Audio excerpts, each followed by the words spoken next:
अस्सलाम वालेकुम नाज़रीन, मैं आपका मेज़बान मोहम्मद यासिर। खबर शामिल करते हैं साहिवाल नुमाइंदा खसूसी उमर फारूक से। बंगला पांवला अताई डॉक्टर की बरमार। अताई डॉक्टर नहीं जिलात बने बैठे हैं, जिनको अताई कहना भी इनकी तस्वीर है, क्योंकि वो प्रोफेसर भी हैं। प्रोफेसर फिजिशियन, फोरेनोलॉजिस्ट, कार्डियोलॉजिस्ट सब डिग्रियां लेकर बैठे हैं। अदारों ने इनको फुल इख्तियार दिए हुए हैं, जो गरीब और कम पढ़े लिखे लोगों की सेहत का जनाजा निकाल रहे हैं।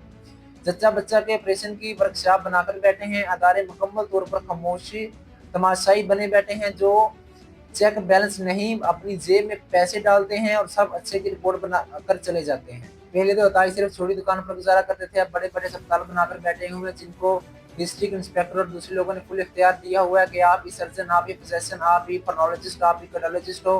आला अहकाम से नोटिस की अपील है, इन कसाईयों से गरीब अवाम की जान छुड़ाई जाए। कौन सा कानून इनको इजाजत देता है कि तमाम बताई मैटर फिल बल्कि बमुश्किल प्राइमरी पास हमारे अदारे इस कदर नाअहल और करप्ट हो गए हैं। गवर्नमेंट अस्पतालों में करोड़ों रुपए खर्च कर रही है। सेहत के हवाले से हमारे अड्डा पांव बंगला अड्डा नवा मोड़ में अदारों ने कसाईयों को सेहत का वजीर बनाकर बैठाया है बिजनेस के लिए, और खुद को करप्शन की बहती गंगा में हाथ साफ कर रहे हैं। अफसोस का मुकाम बना हुआ है।